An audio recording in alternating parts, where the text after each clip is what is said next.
You think the internet is a safe place? You've barely scratched the surface. It is estimated that only 4 to 5% of the internet are made up of clear websites, such as Google, social media, news outlets, and shopping platforms.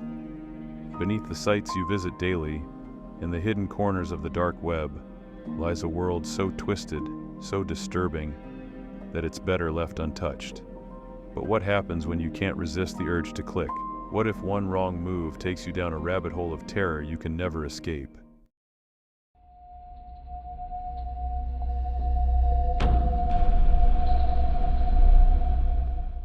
It was an ordinary evening when the curiosity first took hold of Alex. Just another late-night scroll through social media, a few mindless minutes wasted on his phone. But then, something flickered in the back of his mind. He realized he didn't really know much about his parents' past. Sure, they'd shared some memories, stories from childhood, how they met. But those details always felt surface level. How could he not know more? He was their child. Why didn't he ever think to ask? The question gnawed at him. What were they like before they had him? Who were they before they became mom and dad? Everyone has a past, right? So Alex did what anyone in the digital age would do. He Googled their names. It was a harmless thing to do, really. He figured he might find some old photos, maybe a few obscure references to them from the past. But as soon as he hit enter, the results weren't what he expected. At first, it seemed normal. Links to social media accounts, some public records, maybe an old article or two. But then, an article caught his eye. It was dated back to 1992. Local couple found dead under mysterious circumstances. A cold shiver crept down Alex's spine. He clicked on the link, unsure of what he was about to find. The headline itself seemed like something out of a true crime show. The article detailed how a couple had been found dead in a remote area, the bodies discovered under suspicious circumstances. There was no clear cause of death, no signs of foul play, just a vague sense of something off. But then Alex read further, and his stomach twisted. The article mentioned that the bodies had been identified by the couple's surviving child. Alex's mind went blank. Surviving child? His parents had always been alive. They were right there, in the other room, watching TV as if nothing had changed.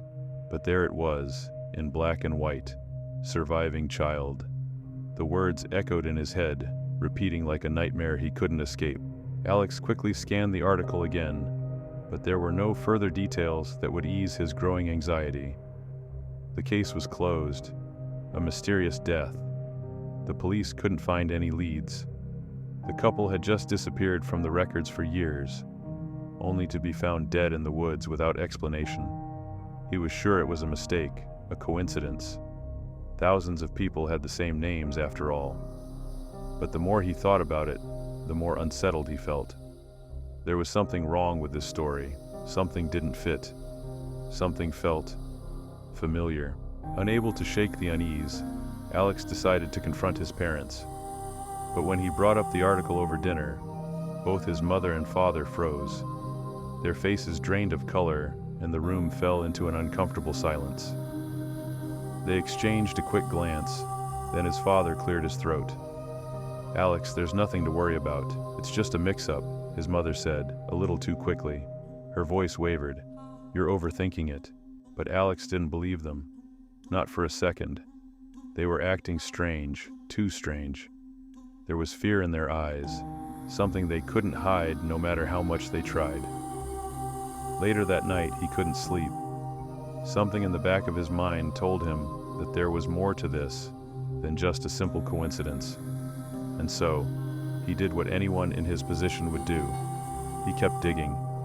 With each click of his mouse, Alex descended further down a rabbit hole he wasn't sure he could escape from. He found more articles, more news stories about a family, his family, who had mysteriously disappeared. These weren't just old headlines from some distant past. These stories were connected, all of them. A string of unsettling incidents, strange disappearances, names that didn't match up.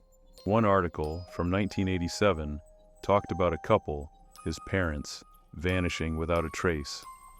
The police had no leads, no suspects, nothing. Just an eerie silence surrounding their disappearance. And yet, his parents had never told him about it, never mentioned a word. As he scrolled through the dark corners of the internet, Alex stumbled upon something even more terrifying. A police report from a small town in the middle of nowhere. The names in the report matched his parents' real names, except the file was dated back to the 1980s. This wasn't a coincidence. His parents weren't who they said they were. The people he had called mom and dad his whole life weren't his real parents. His hands trembled as he clicked through more and more links, each one unraveling the mystery further. He found court documents that listed his parents as suspects in a series of disappearances. These weren't just isolated incidents. They were part of something much bigger, something he couldn't quite piece together. But there was one post that made his heart stop. A stranger on a forum was asking about his real family. They said they knew the truth. His parents were imposters, people who had assumed new identities years ago to escape something horrible. People who had left their old lives behind, and maybe even murdered people to do so. Alex stared at the screen, feeling like the world was crumbling around him. How could this be? How could his entire life have been a lie? The feeling of dread began to gnaw at his insides, twisting tighter with every new detail. As his eyes scanned the screen, he stumbled upon more and more unsettling truths. His biological parents, the real ones, had died under mysterious circumstances. They were connected to a series of unsolved murders from decades ago. People had been searching for them, looking for answers, but no one had ever found anything. The pieces finally clicked into place. His parents had been hiding from their past. They had erased their identities, fled from whatever horrors they had been involved in. They had chosen to live in secrecy, to bury the truth. And now they had a child who, after all these years, had just discovered their secret. Suddenly, Alex was no longer just Googling his parents. He was unearthing something dark, something dangerous, something that would never let him go. When he confronted them again, his parents were no longer the people he had always trusted. His mother's face, usually warm and comforting, now looked like a stranger's. His father's calm demeanor had cracked. They were no longer the loving parents who had raised him. They were something else, something cold, something hiding a dark past. And as Alex sat there, waiting for them to say something, anything, a thought crawled into his mind. What had they been running from? And were they still running? As the seconds passed, Alex realized that some answers are better left buried. But now, it was too late. The truth had found him. He could never unknow what he had uncovered.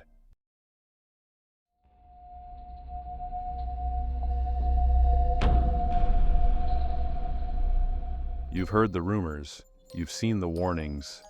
The dark web is a place where anything can happen. A place where anonymity breeds the darkest corners of human desire and twisted fantasies.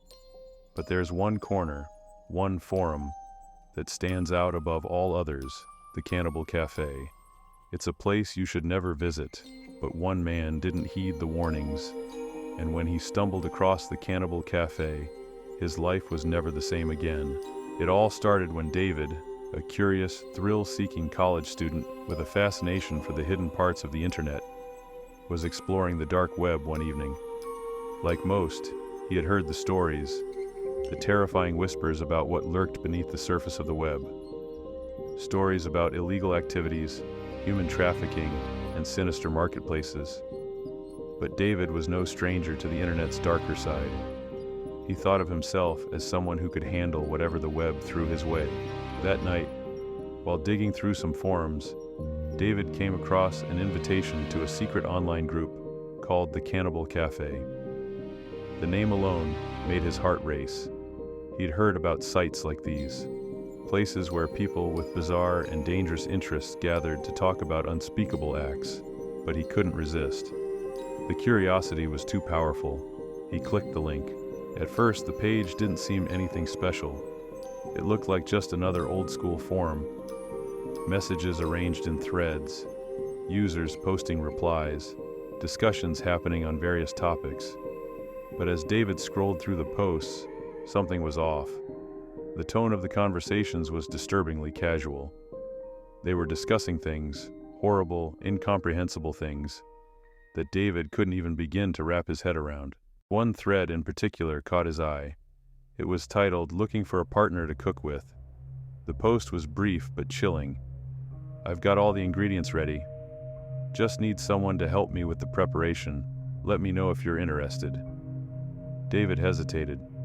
Was it some kind of sick joke? A prank to get a reaction from people like him? But the thread had been up for weeks, and the replies, they were far too serious.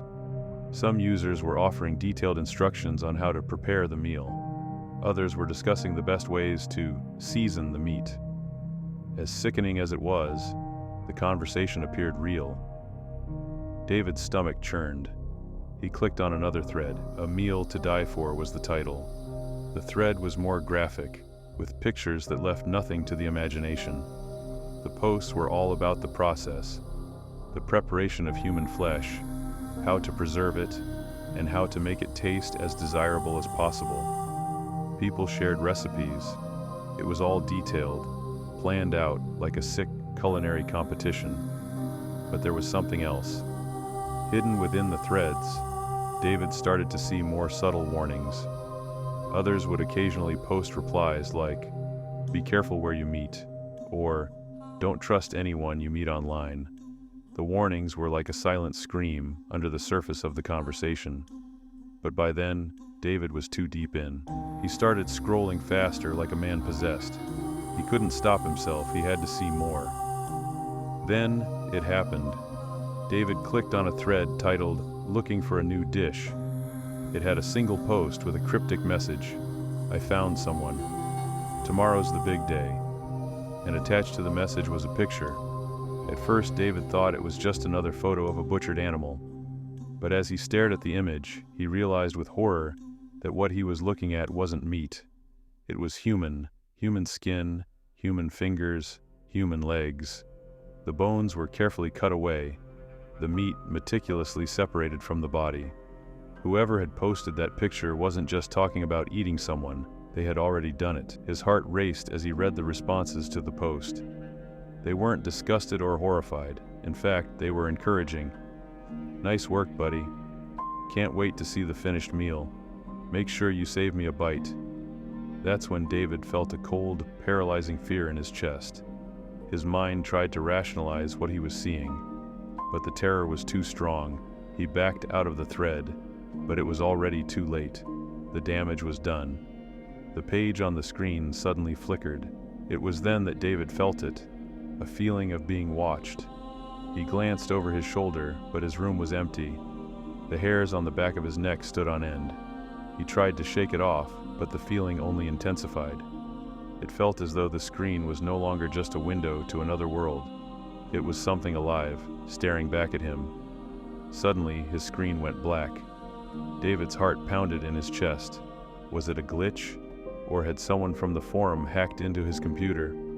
He waited for a moment, trying to calm himself before the screen flickered back to life. This time, a new message appeared. "You've seen too much. Now, you're a part of the recipe." David's blood ran cold. The message wasn't a joke. It wasn't some hacker playing around. Whoever had written it knew who he was, knew where he was, and had the means to reach him. He closed his laptop and bolted out of his room, his breath coming in short, panicked gasps. But the feeling of being watched didn't go away. It followed him, through the hallway, down the stairs, and into the street. David ran. He didn't stop until he reached the police station. But even there, he couldn't shake the sensation that someone, or something, was tracking him, watching his every move. The police didn't take him seriously at first. How could they? It was just an online forum, a sick place full of twisted individuals.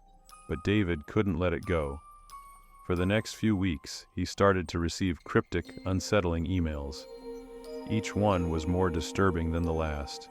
They had his location, they had his personal details, and they were warning him to stay silent. The Cannibal Cafe, it seemed, wasn't just an online community. It was something far darker, with connections that ran deep into the real world. David eventually moved far away, changed his name, and tried to erase every trace of his involvement with the site. But no matter where he went, the feeling of being hunted never left him. The messages stopped, but he knew. It was only a matter of time before they found him again, because once you've seen the things that happen in places like the Cannibal Cafe, you can never truly escape.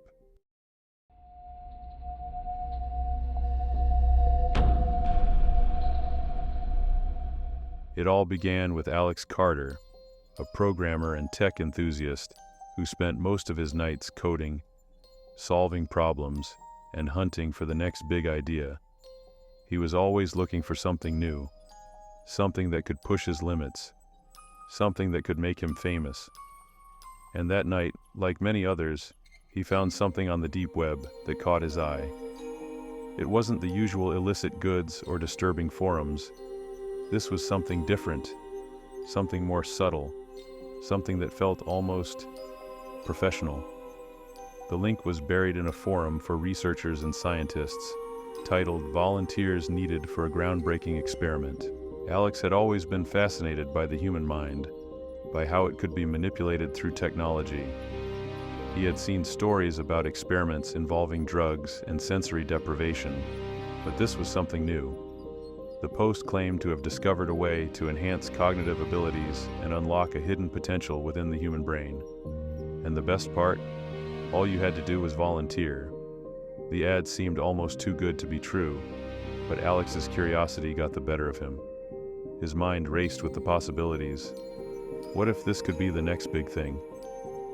He knew that getting involved could be risky, but he thought he could handle it. After all, it was just an experiment, right? He clicked the link.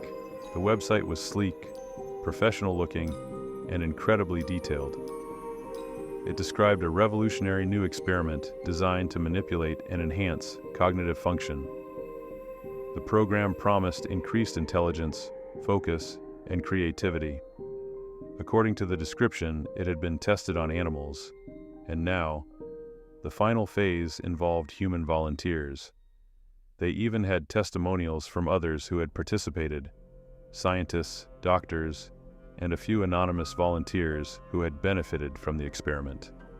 They said it was the future of human potential. It was almost too tempting. The thought of being part of something so revolutionary, of becoming smarter, more focused, Alex couldn't resist. He filled out the form, signed the consent agreement, and clicked submit. Within hours, he received a response. The email was simple. "Thank you for your interest. We've reviewed your application. Please report to the address listed below. Be prepared for a life-changing experience." Alex felt a thrill of excitement. This was it. He was going to be part of something bigger than himself. He had no idea that his life was about to spiral into something he could never escape. The address led him to an unassuming building on the outskirts of the city, far from the public eye. The area was quiet, secluded, a perfect place for something that was meant to remain hidden. Alex hesitated for a moment as he stood outside the building, but then his excitement pushed him forward. He rang the doorbell. A man opened the door. He was dressed in a lab coat, and he seemed perfectly normal, nothing out of the ordinary. He introduced himself as Dr. Harris and invited Alex inside. The building was modern, with clean white walls and the faint smell of antiseptic. Alex was led down a long corridor, past several rooms filled with equipment that looked both advanced and alien. There was no sign of the other volunteers, though Dr. Harris assured him they would be there soon. "Everything you need is right here," Dr. Harris said, his voice calm and reassuring. "The experiment will begin shortly, but first, we need to prepare you." Alex was led into a small room with a reclining chair in the center. The walls were padded, and there were strange devices mounted on the ceiling. looking like a cross between a medical scanner and a machine used in sci-fi films. The chair was soft, but as Alex sat down, it felt too comfortable, too inviting. His mind began to race again, wondering what was going to happen. "Just relax, Doctor," Harris said. "This will be the most important decision you've ever made. You'll leave here a different person." Alex nodded, trying to calm his nerves. This was it. This was the moment he had been waiting for. The machine whirred to life. It wasn't loud, but it had a strange hum to it, almost like it was alive.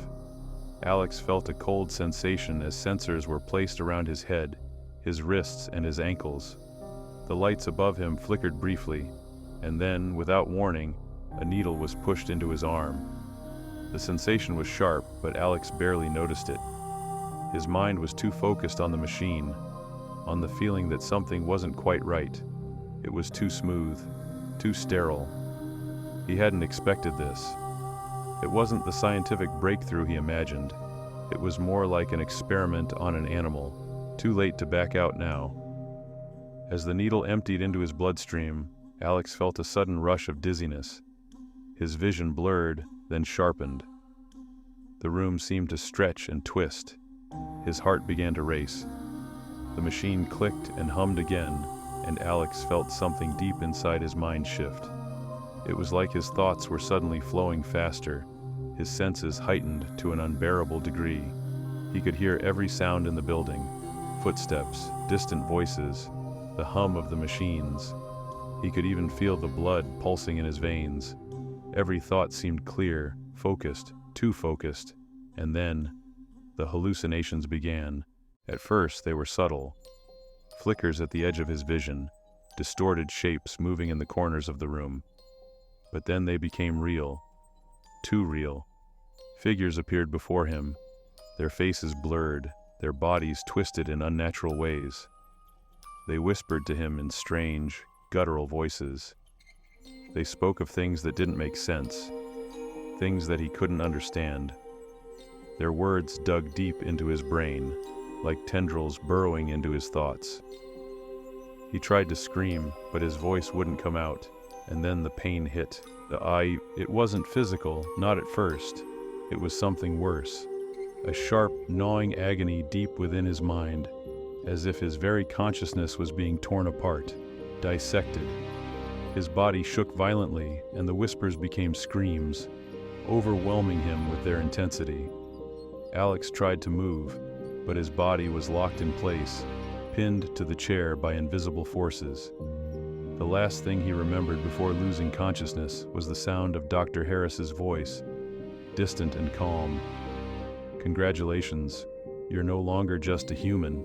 When Alex woke up, everything had changed. His mind was sharper, too sharp. He could remember everything, every single detail of his life. His senses were heightened beyond anything he had ever imagined. He could hear people talking on the other side of walls, feel the faintest shifts in temperature, and see every minute detail of his surroundings. But it came at a cost. The hallucinations never stopped. The twisted figures were still there, still whispering to him. Every sound, every sight felt more real, more invasive. The experiment had unlocked something inside him, but it wasn't the power he had imagined. It was a curse. Alex tried to escape, but it was too late. The experiment had changed him in ways he couldn't reverse, and soon, he realized he wasn't the only one. There were others, other subjects, trapped in their own nightmares, slowly losing their grip on reality. They had all been part of the experiment, and they were all broken. The human experiment had promised transformation, but what it delivered was far darker than anyone could have expected. And now, every night, Alex is forced to live with the consequences. His mind races endlessly, locked in a prison of his own thoughts. The hallucinations never stop. The voices, the twisted figures, they are always there, waiting, watching. The experiment never ends.